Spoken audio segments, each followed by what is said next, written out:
Yeah, Baker, another day here for you guys. We got to, juggle some things around. You still don't have your normal contingent of receivers out there in practice. What has this stretch been like for you? How is it affecting your preparation, if at all? And how do you feel at this point going into such a big game for you guys Sunday? I mean, it's not as critical it being just Wednesday today. We were still able to get all of our mental stuff done today. Able to get a little bit of physical stuff, get some timing down, and we'll have the film for those guys to be able to watch and look at. But I mean, it's not going to affect our preparation at all. So just hoping that the negative tests keep coming in and we can get them in the building tomorrow. If you get your receivers back tomorrow, do you feel good about your chemistry, your rhythm, getting that back on track in time for Sunday? Absolutely, yeah. I think they're just as eager to get back in the building as I am to have them back in the building. Thank you, Jake. The next question will go to Mary Kay Cabot. Hey, Baker, how will you use how you felt about your last game to sort of maybe fuel you for this game? And where do you stand from a mindset standpoint after that? I don't know. I've had my back against the wall many a times in my life. I think I handle that type of stuff correctly. Just one day at a time till Sunday.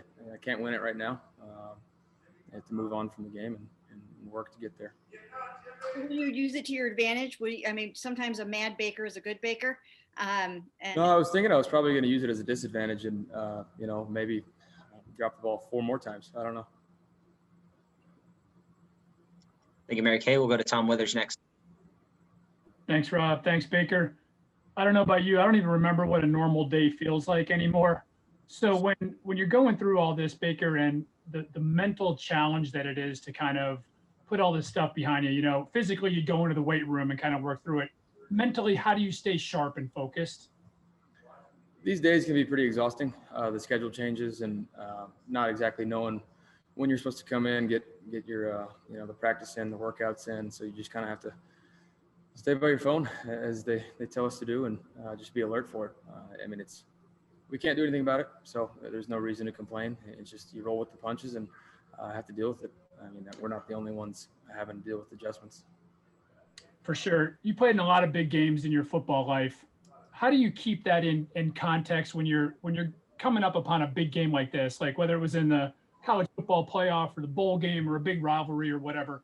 How do you keep things in perspective when you know that the game is big in magnitude? Yeah, it just comes down to us doing our job. But we have to believe in that. And just to be honest with you guys, the mentality here is we're in our playoffs just 1 week early. It's win or go home. So that's the mentality for our guys. But we have the talent, we have the scheme. We just have to go out there and execute it and do our jobs. And that's what when we have success and have had success this year, that's been the case. Thanks. Thank you, Tom. We'll go to Nate Ulrich. Hey, Baker, when December started, you said, let's seize the moment, and you got hot. You guys got on a roll. Now that you're in the playoffs, like you just said, how important is it to step up even more as a leader to kind of get everybody in the mode that, yeah, it is do or die time?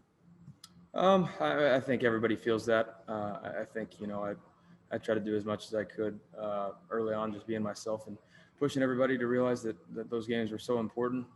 And now we're in a position, obviously, everybody knows it's win or go home. So there's no need to stress it anymore. There's no need to, add any pressure. And like I said, it's just about us going and doing our job. Do you think you're at your best under these pressure situations, crunch time or clutch, whatever you want to call it? Yeah, I mean, these are the moments you ask for when you're little. You dream of playing in the games where it comes down to you have the ball in your hands and you want to take care of business. It comes down to the moments where you have to win. So yeah, I think so. But I think everybody also likes to be in these moments as well. Thank you, Nate. Scott Petrick, you're up. Hey, Baker, you usually answer more than one question after games. So what was it about the game Sunday that bothered you so much? Where do you want me to start? I thought I answered that one. I mean, was it the fact that it was a game that could have gotten you the playoffs? Was it your performance? Was it the COVID issues? Like, did something particularly bother you more than normal? No, I mean, it was completely my performance. I thought I addressed that after the game. I thought I was pretty straightforward about it. I said there was no excuse when it came to the COVID stuff. We had exactly what we needed to win, and I addressed it then. I said I let the team down, and that's that. I'm not gonna change that now. So then how do you personally bounce back from that and be the same guy you want to be on Wednesdays? Go to bed Sunday night and wake up Monday morning. Get back to work. Thanks. Thank you, Scott. Jeff Shadell, you have our next question. Hey, Baker, how much better is this football team than that first game when you guys played the Steelers? I think, to answer a similar question of, before we played the Ravens a few weeks ago, we're a much different team just based on scheme and, the things that we've learned about ourselves as the season's gone on. You want to continue to improve, and we've done that gradually as the season's gone on. So we have to, play our best ball against the Pittsburgh Steelers on Sunday, and that's all that matters. Thanks, Jeff. We'll go back to Jake Trotter. Yeah, Baker, Roethlisberger obviously is not playing in this game. There might be some other of their starters that don't play. How do you guard against any kind of letdown, against going against some of potentially their second team guys? We have to prepare, just as we would any normal game, because it's win or go home. However they want to handle it, that's their choice. We're not controlling that. We have to control ourselves and how we prepare. So they're still going to have the same scheme. It's not like they're going to change that up. We have to be able to go in and execute. Thank you, Jake. Scott Petrick is next. Baker, when you look back at that Week 6 matchup, what does the offense need to do better to handle that Pittsburgh scheme? Starts with me taking care of the ball. You look at the first third down of the game, the pick six. That's not a great start for us. And then just a bad late scramble, drill, throw, interception. We have to establish the run game. I have to take care of the ball. Just overall, I mean, there's so many things that when we watch that game, we could have done better. But, you don't want to dwell on that. It comes down to the fundamentals of what, our identity is. And I know you have all the trust in the world in Kareem, but what kind of a boost is it having Nick this time as opposed to not in the first matchup?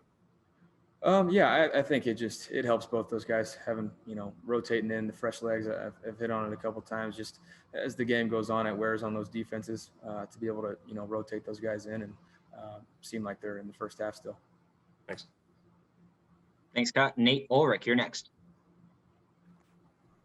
Hey, Baker, I know you trust all your guys and guys have stepped up throughout the year. But having said that, Coach said he thinks Jedrick Wills is going to be back and, Wyatt coming back to practice. What kind of lift would it give you to have that starting five and the obviously the consistent lineup that you've had on the offensive line for most of the year in your biggest game? Yeah, when it comes down to continuity and, the chemistry with those guys up front with communication and some of those calls, they just had a lot of reps together. And I think that would come with the other guys that we rotate in. But obviously, Jedrick and Wyatt are special players for us that, they're, vital parts of our offense. So it's going to be good to, see if we can get them back in and be a part of this offense. Thanks, Nate. Dale Ryder, you're next. Baker, you kind of touched on, being in that dream scenario, having the ball in your hand with a game on the line, similar to just what you guys have gone through this year and being in this position. Have you been able to at all enjoy the ride, so to speak, of the competition, being in the playoff hunt, and now being in this spot where if you win one game, you get to go to the playoffs for the first time in your career and for the franchise in a very, very long time? Yeah, I mean, obviously winning's a hell of a lot more fun than the situations I've been in the past. Instead of having vacation scheduled, we're focused on taking care of business this week and seeing what happens after that. So it's one day at a time right now, and that's a good thing. That's a really good thing for us. So, everybody here has worked so hard for these moments right here, for these games to truly matter. And so we just, like I said, seize the moment. Thanks, Daryl. Didi King-Hawala has our next question. Baker, forgive me, I missed the beginning. So I know that you were asked about TJ Watt. What I want to know is, do you think aggressively about a player there, or do you feel like, you know what, it's my line's responsibility to take care of him? I'm kind of more looking at the back end. I'm looking at a different part of the field, or do you actually have to account for him with what you do? TJ is a great player. He's one of those guys you got to know where he's at on the field at all times. You know, they do a good job of moving him around, you know, putting him in spots to create plays, because, you know, you see teams try and bring extra guys over there to help block. He's a smart football player first. He recognizes a lot, but his talent, you know, just jumps off the phone. So you definitely have to notice where he's at all times. You know, if I can follow on that, as you talk about that, a lot of quarterbacks in the league who are playing in empty stadiums talk about how there's a different intellectual matchup when you can hear everything, or when the defense can hear things. You actually have people in the stands. Do you feel like that's an advantage to you? Do you notice a difference when you play someplace where there are no fans and when you play at home and you have a loud crowd? Yeah, I think there's pros and cons to both. You know, obviously you can catch some calls, some and similar calls that they might do multiple times, or, you know, it works for us as well. If we're playing an empty stadium, they might catch on to our calls as well. So it's both, but then you know, our limited amount of fans get pretty rowdy, so it does get loud in there. So I mean, I wouldn't have it any other way. I'd rather play in front of fans than not. Thanks, Aditi. We'll take one more question. It goes to Scott Petrick. Baker, how much do you think missing his first game hurt Jarvis on Sunday? More so than could probably put into words. You know, he's a guy that works so hard every day on his craft. He's passionate about the game. He loves football, and he wants to be out there and compete in everything he does. But for him, you know, to the circumstance not be able to be out there with us, that definitely hurt him. He wants to be out there fighting with us. There's no doubt about that. And you guys have made so many strides this year. Do you feel like a playoff berth is necessary to kind of solidify the progress you've made?